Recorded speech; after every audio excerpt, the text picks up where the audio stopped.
sur France 3 avec la drômetourisme.com.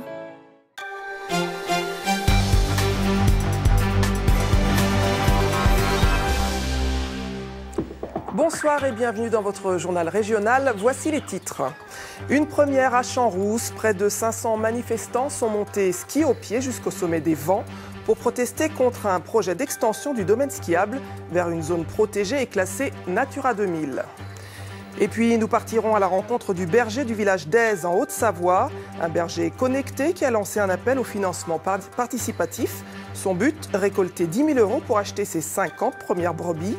Son rêve a été exaucé au-delà de ses espérances. Mais pour commencer, place au sport avec vous, Frédéric Lefrançois. Résultat exceptionnel, situation exceptionnelle. C'est donc vous qui ouvrez ce journal avec deux fabuleux champions aux mondiaux de biathlon. Vous avez raison, Florine, on ne peut pas faire autrement puisque les mondiaux de biathlon se sont terminés aujourd'hui par un feu d'artifice tricolore. Un de plus, me direz-vous. Effectivement, impériaux depuis le début de ce rendez-vous norvégien. Martin Fourcade d'un côté et Marie Dorin-Habert de l'autre ont de nouveau décroché un podium aujourd'hui. Et même c'est la plus haute marche qui a récompensé les efforts de la grande dame des sept lots. Résumé de la journée signé Maxence Regnault. Il était une fois un roi et une reine partis conquérir les froides terres de Norvège. Le roi, craint et respecté, s'appelait Martin Fourcade. Après 4 sacres en 5 batailles, le roi Fourcade s'était lancé pour son ultime combat sur la neige d'Oslo. Malgré la fatigue, malgré une foule hostile, c'est en monarque qu'il a un par un écarté ses adversaires. Mais un roi ne saurait être roi sans les faiblesses d'un homme presque normal. Au sprint, Martin Fourcade a cédé face à la liesse locale et face à la jeunesse de Johannes Bö. Le Français termine deuxième et rate d'un rien l'exploit d'être sacré sur toutes les épreuves individuelles. Frustré un peu, mais pas déçu. Frustré parce que ça se joue à rien, parce qu'il manque 2 secondes pour aller chercher ce 4e titre individuel. Mais si un roi peut avoir des faiblesses, une reine, elle, doit être parfaite en toutes circonstances. Et en cela, Marie Dorin-Habert est bien une reine. Sur la neige d'Oslo, la Française a encore survolé la concurrence lors de cette Mastart. Un calme olympien, un sans photo tir 20 sur 20 et malgré des jambes qui ne répondaient plus, un 3e sacre sur les terres norvégiennes pour la biathlète des 7 lots. Une nouvelle médaille, la 6e en autant d'épreuves, Marie Dorin-Habert, la véritable reine des neiges. Et sur place à Oslo, nous retrouvons David Sandona en compagnie de Marie Dorin-Habert, la championne du monde de la Mastart, évidemment tout sourire. Bonsoir aux 4 coins de la région Rhône-Alpes, dans le Vercors, dans les Alpes. On a dû pousser Marie Dorin-Habert aujourd'hui, nouvelle championne du monde de la Mastart. Marie, vous avez entendu les encouragements lors de votre victoire qui sont venus de chez vous? Alors là, ça crie beaucoup. Alors ils sont pas forcément de chez moi, mais ils sont rouges là. Non, c'est vraiment bien. Je remercie tout le monde. Voilà, derrière tous ces beaux moments, il y a beaucoup de monde derrière, beaucoup d'organisation, surtout pour la vie de famille et tout ça, pour tout concilier. Et voilà, c'est vraiment super de pouvoir faire ça. C'est super pour moi, c'est super pour tout le monde, c'est bien pour le sport, c'est cool. Triple championne du monde, c'est un exploit incroyable. Moi, j'en sais rien, mais en tout cas, moi, ça me plaît bien. Vous avez maintenant envie de quoi? De gagner encore plus? On peut pas gagner plus. On peut gagner le classement général de la Coupe du Monde. Mais bon, ça va être difficile et je sais qu'il y en a une autre qui va avoir à cœur de garder son maillot. Mais bon, il reste 3 courses, il va falloir encore se refaire mal sur les skis malheureusement. Et ces médailles d'or, elles se sont gagnées aussi lors des entraînements chez vous? Oui, ça c'est sûr. C'est sûr que moi je m'entraîne sur le Vercors. J'habite là-bas maintenant et je suis vraiment contente d'y être. On a des beaux outils, on a des super conditions et c'est pour toutes ces raisons aussi que les résultats arrivent derrière. Et dans le Vercors et dans les Alpes, on a une très belle championne avec Marie Dorin-Habert, triple championne du monde ici à Oslo. Et mon petit doigt me dit qu'effectivement, ce soir, dans le Vercors, les lumières vont rester allumées pendant un petit moment. On va fêter ça dignement et comme il se doit. Oui, un week-end fort en émotion. On vous retrouve tout à l'heure pour la suite de la page sport. Avec plaisir. Voilà, dirigeons-nous à présent vers d'autres sommets du côté de Champs-Rousse, dans la Combe des Vents. Ils étaient plus de 500 pionniers à être montés manifester ski au pied contre un projet d'extension des pistes vers une zone protégée. Françoise Gay et Dominique Semet. Un cœur humain à plus de 2400 mètres d'altitude. Montés à pied ou en raquette, 5 à 600 manifestants, unis par une seule revendication, ne touchez pas au vallon des vents. Jamais ce petit coin du massif de Beldonne n'avait connu autant de monde. Ce vallon des Vents, qu'ils ont remonté à la queue leu-leu ce matin, les randonneurs du bassin grenoblois le connaissent par cœur. Face à la station de Champs-Rousses, c'est leur terrain de jeu préféré. C'est le plus facile, le plus rapide depuis Grenoble. C'est un espace qui est magnifique. Mais de son côté, la station convoite cette combe sauvage et protégée pour étendre son domaine skiable. Un projet loin de faire l'unanimité, même du côté des habitants de Champs-Rousses. On va gagner même pas 100 mètres. Arrêtons les remontées mécaniques, arrêtons les pylônes. Que l'été, on puisse voir une station naturelle, vierge, belle. Il faut laisser de la place pour la nature, l'environnement, les bouquetins qui sont là l'été, les familles qui viennent se balader. On ne va pas mettre des téléskis partout. Défenseurs de la nature, clubs de sport, guides ou accompagnateurs de montagne, petit à petit, vers midi, les manifestants se rassemblent sous le sommet des Vents et commencent à former un immense chœur. C'est une première. Et donc, que ce soit à Champs-Rousses ou que ce soit ailleurs, dans tous ceux qui réfléchissent à l'avenir des montagnes, ils vont être obligés de tenir compte de ce qui s'est passé dans le Vallon des Vents aujourd'hui. Nous, ce qu'on demande, c'est l'abandon de tout projet d'extension de la station de Champs-Rousses sur les Vents ou ailleurs. On demande l'arrêt des études, on demande que la station réfléchisse à un autre développement plus respectueux de la nature. La mairie de Champs-Rousses saura-t-elle entendre ce cri du cœur jailli de la montagne ? Les organisations, quant à elles, souhaitent une table ronde pour réfléchir avec elle sur l'avenir de ce vallon. Faire financer l'achat de son troupeau via le net, c'est le défi qu'a relevé le berger du village d'Aise, en Haute-Savoie. Pour acheter ses 50 premières brebis, il a lancé un appel au financement participatif. Recette espérée 10 000 €, objectif atteint avec le plein de bonus. Reportage Ingrid Pernet et Serge Vorette. Qu'est-ce que tu fais là ? Là, je prends la première photo du premier agneau de la saison, afin de communiquer sur les réseaux sociaux pour toutes les personnes qui nous suivent. Et voilà à quoi ressemble le nouveau métier de berger. C'est bien réel, lever très tôt le matin pour nourrir les bêtes, et bien virtuel aussi pour nourrir les followers, ceux qui depuis leur ordinateur suivent attentivement le quotidien de David. C'est un projet de territoire qui leur tient à cœur, et quelque part je pense qu'ils retrouvent certaines valeurs, l'installation de la jeunesse dans l'agriculture et puis également des produits locaux, des circuits courts. Donc je pense que ces choses-là ont touché nos participants. Ils sont 175 contributeurs à ce jour, un clic, un coup de main, sur Mimosa, le leader du financement participatif réservé aux agriculteurs. David avait un seul objectif en tête, atteindre les 10 000 €. Il va finalement récolter plus de 17 000 à 3 jours de la fin de cette aventure. On a déjà des clients qui nous suivent depuis 5 ans sur les circuits courts au niveau de la viande d'agneau et des merguez l'été. Et puis là, donc, il y a une nouvelle clientèle qui va se développer avec la filière laitière, donc les fromages, les yaourts de brebis. Donc on est déjà attendu, on a déjà beaucoup de sollicitations. Le berger avoue volontiers apprécier particulièrement son alpage et ses bêtes à l'écart du monde. Et pour l'instant, c'est en berger de la ville qu'il se mue. Du salon de l'agriculture en interview pour la télé. À peine créée, la société doit déjà se faire remarquer et être référencée. L'avantage, c'est que ça nous permet de démontrer également aux banques que nous avons un réseau, un vivier de personnes qui nous suivent et qui soutiennent notre projet. Donc ça nous permet de nous envoyer un signal fort également aux banques pour montrer la faisabilité du projet. Ces soutiens vont lui permettre d'acquérir dès le mois d'avril 50 brebis laitières, 2 béliers et 2 patous. Puis à l'automne, il devrait s'installer dans la bergerie d'Aïs, son nouveau projet de vie. Puis l'actualité, c'est aussi sur Internet. À lire cet accident dramatique aujourd'hui sur une piste bleue de la station de Flaine. Une collision entre 2 skieurs a fait un mort. Plus d'éléments sur notre site alpes.france3.fr. Place à notre sujet grande région qui nous conduit tout droit dans la Drôme où malgré le plein de neige à retardement, certaines infrastructures en station vont fermer dans quelques jours. Un air de rendez-vous manqué pour les professionnels confrontés cette année à une saison en demi-teinte. Hugo Chaplon avec Stéphanie Vont. L'affluence des grands jours dans la station drômoise du col de Rousset.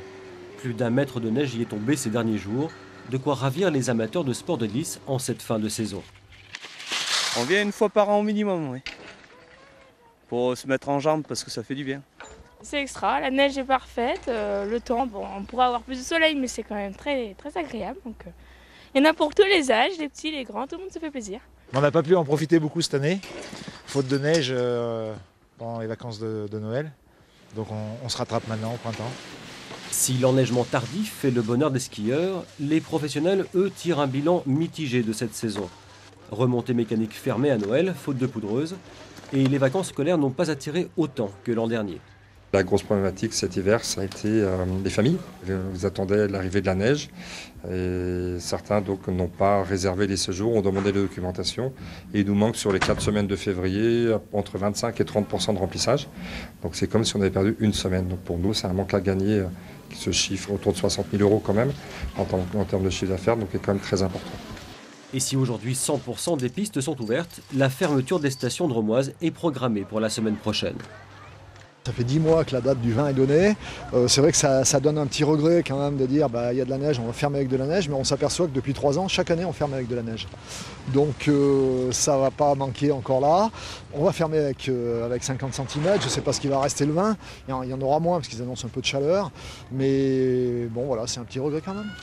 De quoi envisager un rallongement des périodes d'ouverture pour les années à venir. Le conseil départemental qui gère les installations drômoises annoncera le calendrier 2017 dans les prochaines semaines. Dans un instant, la suite de notre page sport. Mais avant de vous retrouver, Frédéric Lefrançois, un résultat peu courant. Les championnats de curling se sont déroulés à Vaujany pendant 3 jours. La finale homme a opposé Valence à Besançon. La victoire est allée aux Dromois. Consolation pour Besançon qui l'a emporté chez les dames. Et justement, ce rendez-vous était en quelque sorte une célébration, car depuis plus de 10 ans, les championnats de France de curling se déroulaient en Suisse, faute d'infrastructures adaptées dans l'Hexagone. La patinoire de Vaujany a relevé le défi et tout le monde s'est retroussé les manches pour accueillir ce championnat 2016. Marion Feutry et Maxime Kimener. Le rituel d'avant-match est toujours le même. Pourtant, ce championnat de France a une saveur particulière. Les 10 meilleures équipes de curling s'affrontent sur une glace française. Une première depuis des années. Et ça fait toujours très plaisir de jouer en France, puisque le championnat de France, logiquement, ça devrait se passer en France. On n'a pas l'infrastructure adéquate en France. Là, les conditions sont bonnes. Ils ont fait le maximum pour qu'on puisse avoir une glace qui soit praticable. On voit les autres pays qui arrivent à créer des équipes et avoir des juniors et tout ça. En France, c'est pas un sport qui est très populaire. Donc c'est important que ça se passe en France et en plus dans notre région, donc c'est génial, quoi. Car jusqu'à maintenant, le championnat de France se déroulait en Suisse, dans des infrastructures dédiées au curling. Ce retour dans l'Hexagone est donc bon signe pour cette discipline qui compte 24 clubs français, à peine plus de 400 licenciés. Jouer en France, c'est que nos clubs français s'impliquent dans le curling, qui est quand même pas le sport le plus connu au monde. Donc le fait que les gens s'impliquent, c'est quand même qu'il y a un intérêt. Pour accueillir une telle compétition, les organisateurs ont dû se former en Suisse pour le travail de la surface ou les tracés réglementaires. Au total, 1 semaine de préparation et donc de fermeture de la patinoire au public. Il y a quelques difficultés de mise en œuvre puisqu'il faut un travail de glace spécifique pour le curling. Voilà. Après nous, ça ne nous a pas freiné puisqu'on est déjà sur une période en dehors des vacances scolaires. Donc ça nous permet de dynamiser la station sur des périodes intéressantes pour nous et puis d'avoir de l'événementiel. On parle de Vaujany, donc forcément on est content. L'occasion aussi pour ce sport méconnu d'attirer les médias, avant peut-être le grand public. Frédéric, à vous pour la suite de la page sport. Alors on vient de quitter la glace de Vaujany pour celle de Morzine avec du hockey sur glace. Effectivement, on reste dans les patinoires avec du hockey sur glace et des nouvelles de la poule de maintien. Cette poule qui va décider de la poursuite ou non de l'aventure au plus haut niveau du hockey national pour 2 clubs au Savoyard, Chamonix d'un côté et puis le club de Morzine-Avoria-Léger de l'autre. Et justement, hier soir, les Pingouins de Morzine accueillaient l'équipe des boxeurs de Bordeaux. Âpre, dur et émotionnel, cette victoire de Morzine est à l'image de la poule de maintien 2016. Les Hauts-Savoyards ont lutté pendant 60 minutes pour s'offrir 3 points, si importants dans la quête au maintien. Pourtant, l'entame de match ne laisse pas présager un voyage en ascenseur émotionnel. À la 10e minute de jeu, Nicolas Dé transforme la bonne période des Pingouins d'une frappe à distance. 1-0, Morzine respire et ouvre un match complètement bloqué. Déjà que je marque, c'est original, mais alors 1-0, non, c'est sûr que c'était, au final, ça devient un but important. Voilà, dès le premier tiers, on a réussi à ouvrir le score, ce qui est pas trop mal. Et puis, c'est vrai qu'après, voilà, rien n'a été marqué de part et d'autre, donc tant mieux pour nous. Car la suite ne va pas être une partie de plaisir pour les nerfs. Après un deuxième tiers dominé mais sans but, les Hauts-Savoyards vont se recroqueviller durant toute la troisième période.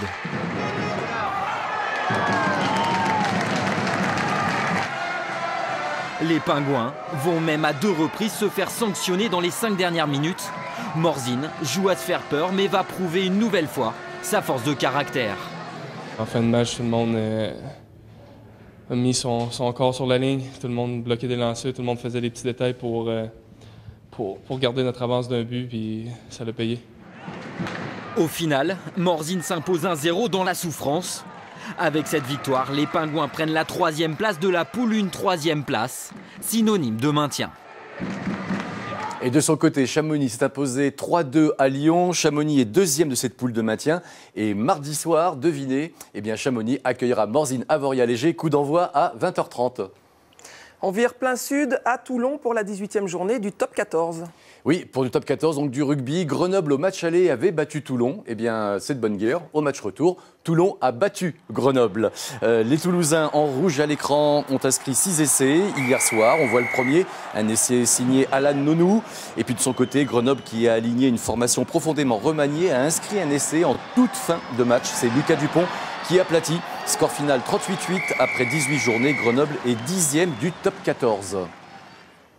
Retour dans le froid avec le dossier de la semaine consacré à une discipline spectaculaire, le halfpipe. Et on revient effectivement sur le halfpipe avec la dernière étape du SFR Tour qui servait également de dernière étape à la Coupe du Monde 2016 de halfpipe. Une Coupe du Monde qui représente de plus en plus de choses pour tous les riders. Cette année, en plus, bonne nouvelle, 2 Français se sont classés au classement général sur la première et la deuxième marche du podium. J'ai nommé Kevin Rolland et Ben Valentin. Retour sur une saison bien remplie.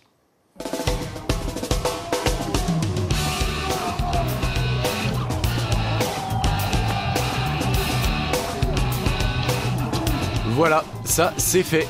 En posant un bon gros run bien ficelé dans le super pipe de Tignes, Kevin Rolland s'est adjugé la première place de la finale et du coup c'est lui qui remporte la Coupe du Monde 2016. Quelle compétition quoi, je pense qu'on a rarement vu une compétition comme celle-là avec autant de public, autant de bonnes énergies, c'était incroyable. Kevin Rolland premier et Ben Valentin 3e. 2 Français finissent donc sur le podium du classement général de la Coupe du Monde. Une Coupe du Monde qui, au fil des années, devient un rendez-vous majeur pour les freestylers. L'appellation Coupe du Monde a pris du grade dans le cœur des skieurs parce que maintenant, toutes les compétitions sont bien organisées, les structures proposées sont au top, les skieurs jouent le jeu, donc le niveau est aussi haut que n'importe où ailleurs. Débuté en août en Nouvelle-Zélande avec un triplé français, c'est à Tignes que le rideau a été tiré, les derniers tricks plaqués.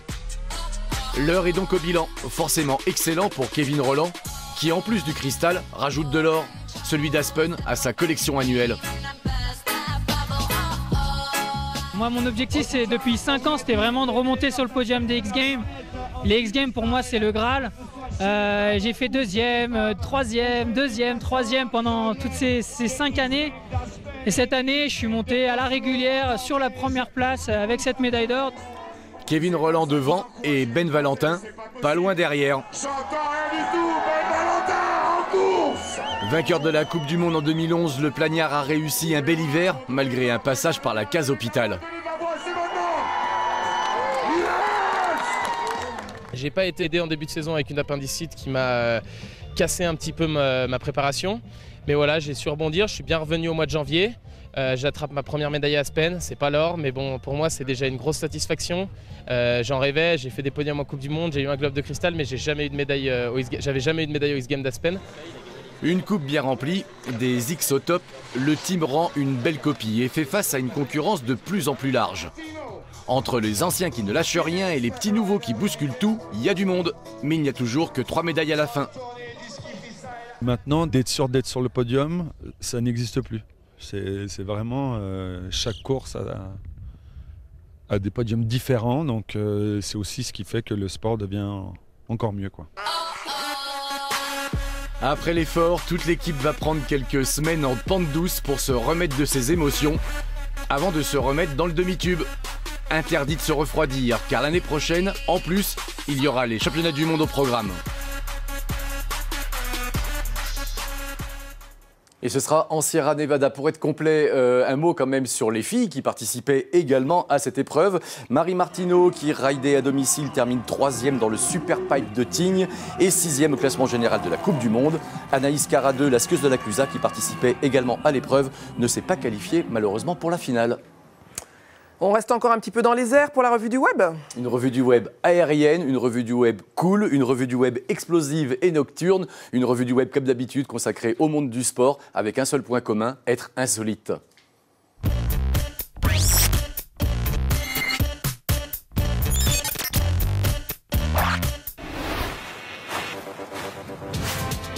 Pour commencer, on s'accroche et on met les voiles. C'est en compagnie de Martin Schrick et Valentin Deluc que nous partons pour un air trip entre Chamonix et Avoria. Une vidéo de 2 minutes 40 qui vous laisse baba de bout en bout. On retient son souffle, on a le vertige, on ouvre grand les yeux, on n'y croit pas, on sourit aussi, et à la fin on se dit « Ah ouais, quand même !»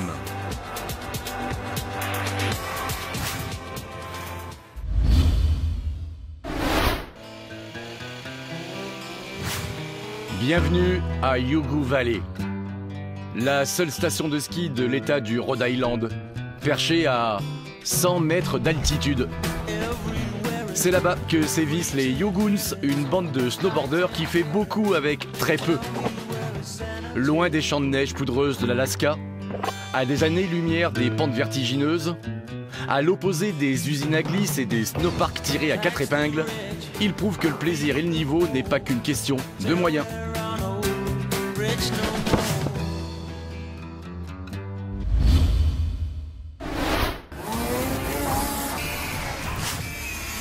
Allez hop, tout le monde descend.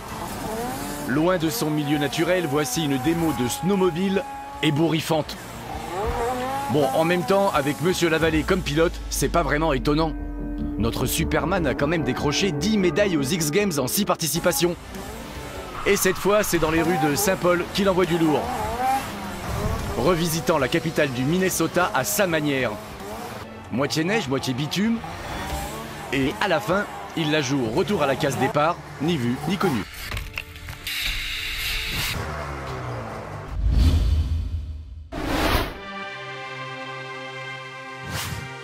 On se quitte au clair de lune, dans une ambiance lampion à roulettes.